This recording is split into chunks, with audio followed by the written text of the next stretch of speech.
Burkina est le pays le plus pauvre, le Mali est le pays le plus pauvre, le Niger est le pays le plus pauvre. Nous sommes classés parmi les derniers. Très bien, si nous sommes aussi pauvres qu'ils le disent, mais quand est venu le moment de prendre nos responsabilités, nous avons demandé à ces maîtres de quitter les lieux. Pourquoi ne veulent-ils pas partir? Lorsque nous prenons le cas du Niger, depuis plus de 40 ans, certains pays exploitent l'uranium pour produire de l'énergie chez eux. D'Ottawa jusqu'à Paris, les rues sont illuminées, c'est la lumière. Mais au Niger, c'est l'obscurité qui nous est servie. Lorsque vous partez dans nos États, nos sols sont troués de toutes parts pour rechercher les métaux précieux tels que l'or. Mais souvent, il n'y a même pas la moindre route accessible pour atteindre les zones où ils exploitent l'or, encore moins certains services sociaux de base. Voilà pourquoi nous avons décidé de nous révolter et de prendre le destin de nos pays en main. Il y a bien d'autres exemples. Mais lorsque nous avons décidé ainsi, eh bien, nous avons été approchés par certains esclaves de salon pour nous passer le message de leur maître. Parce qu'ils avaient créé cette sorte de chaîne polymère qui se relève à la tête de nos États pour les servir. Et nous sommes venus briser la chaîne. Et c'est inconcevable pour eux.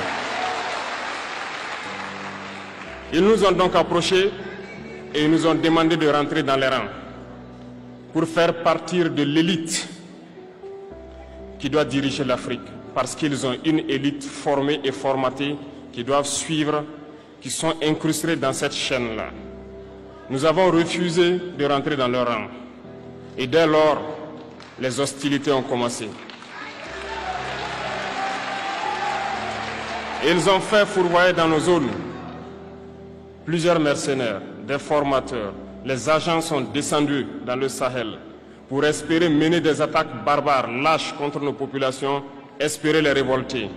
En plus de ces attaques sur le terrain, les attaques communicationnelles, la manipulation, la désinformation battent son plein dans leur rang.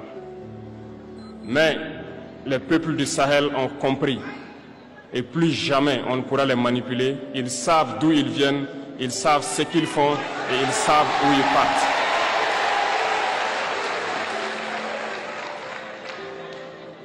Nous n'allons plus permettre cela.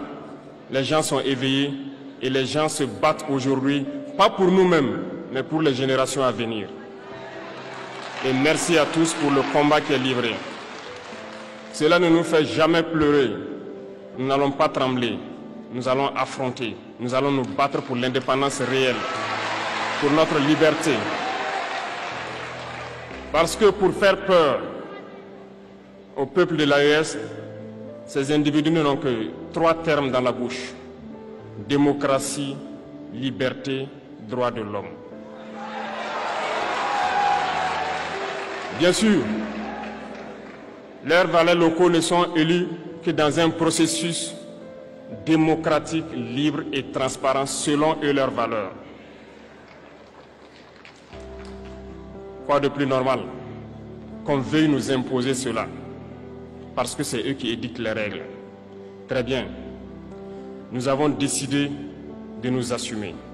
Voilà pourquoi un 26 juillet 2023, lorsque le Niger a décidé de tourner la page, les esclaves de salon et leurs maîtres sont montés sur les grands chevaux. Ils ont mis leurs valets locaux en avant et ont décidé de mener une guerre contre le peuple nigérien. Nous avons donc dit, quiconque osera s'en prendre au Niger nous aura en face, parce que nous mènerons une guerre sans merci jusqu'à la dernière goutte de sang pour quiconque osera s'attaquer à nos États. Cette parole, cette décision que nous avons eue hier est d'actualité aujourd'hui et sera d'actualité demain et pour toujours. Ainsi, je remercie une fois de plus le peuple nigérien. Soyez unis et solidaires peuple de l'AES, la patrie ou la mort,